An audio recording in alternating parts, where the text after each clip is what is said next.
নমস্কার, আমি Madhurima, ইএমএলসি senior optometrist. আমি আপনাদের কাছে আজকে কিছু বিষয় নিয়ে আলোচনা করব। যেমন যারা পড়াশোনা করে, কি ছোট ছোট বাচ্চারা, কি 15-20 বয়স অবধি বয়স যাদের, তারা কিছু পড়াশোনা করার সময় কিছু সমস্যার সম্মুখীন হন। সেই বিষয় নিয়ে আমরা আজকে আপনাদের কাছে আলোচনা করছি। আমাদের সাথে আছেন ডক্টর অরূপ কুমার বোস। নমস্কার। পড়ার সময় অনেকক্ষণ ধরে পড়লে তাদের হেডেক হচ্ছে, কি পড়তে পড়তে ঝাপসা হয়ে যায়, কি আই স্ট্রেন হচ্ছে, এইসব সমস্যার সম্মুখীন তারা হয়। তো তাদের কি হয়, বা পড়ার প্রতি একটা অনীহা চলে আসে। এই বিষয়ে আপনি কি বলবেন? এটা অত্যন্ত কমন একটা সমস্যা যেটা আমরা দেখি, বিশেষ করে পড়ুয়ারা এই প্রবলেম নিয়ে আসে। তো আমাদের চোখে দেখা ছাড়াও এই যে উপরওয়ালা ভগবান আমাদের দুটো চোখ দিয়েছেন, এই দুটো চোখ যদি খুব সামঞ্জস্যভাবে কোঅর্ডিনেটেড ওয়েতে কাজ না করে, তাহলেই কিন্তু আমাদের চোখে সমস্যা হবে। যখন আমরা দূরে তাকাচ্ছি আমাদের চোখগুলো প্যারালাল হতে হবে এবং সোজা হতে হবে। যখন আমরা কাছে দেখছি, পড়ছি, দুটো চোখকে সমানভাবে কাছে আসতে হবে এবং একটা পয়েন্টের উপর ফোকাস হতে হবে, যাতে কিনা আমাদের চোখটা খুব রিল্যাক্সড ওয়েতে আমরা ঘন্টার পর ঘন্টা পড়তে পারবো। তো সাধারণভাবে দেখা যায় খুব কম সংখ্যক লোকেরই এরকম পারফেক্ট ব্যালেন্সটা থাকে। বেশিরভাগ ক্ষেত্রেই ব্যালেন্সের একটু প্রবলেম থাকে। সামান্য ব্যালেন্স আমরা অনেক সময় কিছুক্ষণ পরে পরে রেস্ট দিয়ে বা চোখের মাসেলের স্ট্রেংথে আমরা ওভারকাম করে ফেলি। কিন্তু যারা এই পার্টিকুলার মাসেলের যে যে যে ব্যালেন্সটা লাগবে বা এই জিনিসটা যদি খুব একটু বেশি থাকে, তাদের কিন্তু প্রবলেম হয়ে থাকে এবং তাদের যে সমস্যার কথা মাধুরিমা বললো, পড়তে পড়তে লাইন মিস হয়ে যাওয়া, ঝাপসা হয়ে যাওয়া, মাথা যন্ত্রণা হওয়া, পড়ার প্রতি একটা অনীহা চলে আসা, এইগুলো কিন্তু হয়ে থাকে। আরেকটা প্রশ্ন হলো যে আমরা জেনারেলি জানি যে আমাদের 38-40 কাছাকাছি এলে পরে আমাদের একটা নিয়ার পাওয়ার লাগে, তার আগে জেনারেলি লাগে না। কিন্তু এক্ষেত্রে কিছু বাচ্চাদের, কি যারা পড়াশোনা করছে 20-র মধ্যে, তাদেরও দেখছি আমাদের অনেক সময় প্রেসক্রাইব করতে হয় নিয়ার পাওয়ারের জন্য। দেখো, বেসিক্যালি এটা হচ্ছে কিন্তু অ্যাকোমোডেশন বা কাছে দেখার যে আমাদের যে মাসেলের পাওয়ারের প্রয়োজন হয়। চোখের ভেতর ছোট ছোট কিছু মাসেল আছে যেগুলোকে বলে সিলিয়ারি মাসেল, সেই মাসেলটা কমজোরির জন্য এটা হয়। তো এক্ষেত্রে আমরা কিন্তু প্রথমেই পাওয়ার দিই না। প্রথমে আমরা চেষ্টা করি প্রথমে তার কতটা কমজোরি আছে এবং কি টাইপ কমজোরি সেটাকে বার করা by means of a test, যেটাকে বলে বায়োনোকুলার ভিশন অ্যাসেসমেন্ট। এটা করে আমরা চেক করে দেখি যে তার মাসেলের অবস্থাটা কি আছে। তারপরে আমরা প্রথমে এক্সারসাইজের মাধ্যমে সেটা চেষ্টা করি সেটাকে ওভারকাম করতে। কিন্তু যদি এটা এত মাত্রায় থাকে যে এক্সারসাইজ করেও সেটাকে ওভারকাম করা যাবে না, তাহলে আমরা এক্সারসাইজ তো দিই, তার সাথে সাথে হয়তো কাছের একটা হালকা পাওয়ার দিই। আমরা চেষ্টা করি যে কাছের পাওয়ারটা মিনিমাম দিয়ে এক্সারসাইজের মাধ্যমে জিনিসটাকে ফিরিয়ে আনতে। আমরা দেখো, লেটার গুলো মিক্স হয়ে যাচ্ছে, এরকম হওয়া তাদের পেরেন্টসরা বলে। ছোট বাচ্চারা হয়তো তারা বুঝতে পারছে না, কিন্তু পেরেন্টসরা নোটিস করলে এটা বুঝতে পারে।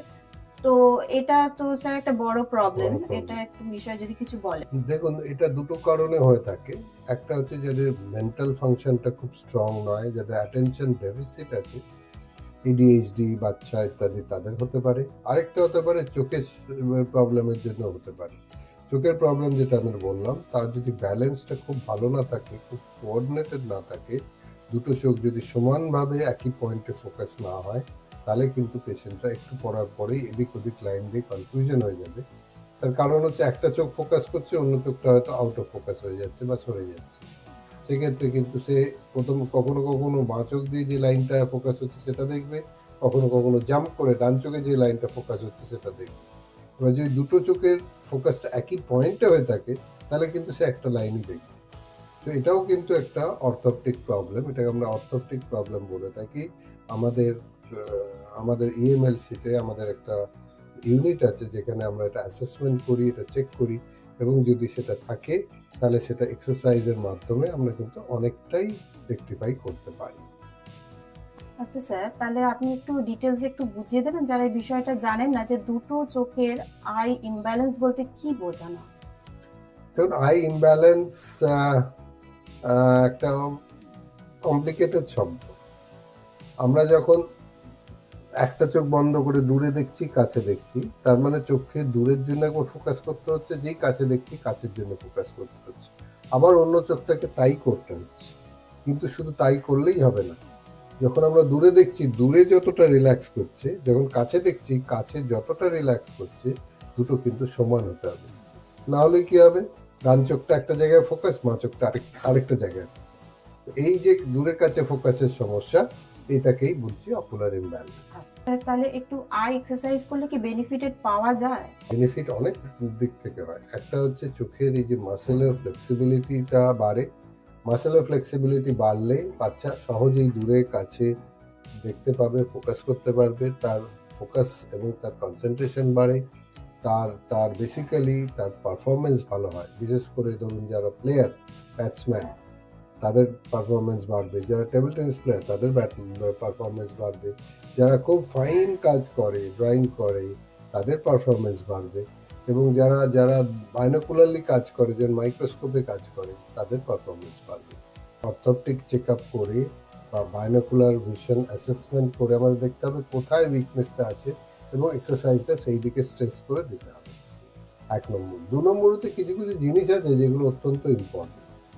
তার প্রথম হলো যখনই আমরা পড়ি চোখ থেকে পড়ার বা বইয়ের দূরত্ব যেন ১২ থেকে ১৪ ইঞ্চি দূরত্ব মেনটেন থাকে। কারণ এই ১২ থেকে ১৪ ইঞ্চি দূরত্বতে দেখার জন্যে আমাদের প্রায় 2.5 ডায়োপ্টার পাওয়ার চোখকে তৈরি করতে হয় এবং আমাদের চোখ এমনভাবে তৈরি যে এই ২.৫ ডায়োপ্টার পাওয়ার ৩ ডায়োপ্টার পাওয়ার আমরা কিন্তু সহজেই বাড়াতে পারি। যদি আমরা একটু কাছে নিয়ে পড়ি তাহলে আমাদের যে পাওয়ারটা তৈরি করতে হবে সেটা অনেক বেড়ে যায়। সেক্ষেত্রে চোখে কিন্তু স্ট্রেন হয়। দ্বিতীয়ত হচ্ছে যদি আমরা মেরুদণ্ডটাকে সোজা করে পড়ি চোখের সার্কুলেশনটা কিন্তু ভালো থাকে। চোখের সার্কুলেশন যদি ব্লাড সার্কুলেশন যদি ভালো থাকে তাহলে কিন্তু আমাদের চোখের টায়ার্ডনেসটা কম হবে। ওই জন্য আমরা সবসময় বলি টেবিল চেয়ারে বসে পড়ুক, প্রপার ডিস্টেন্স মেনটেন করুক।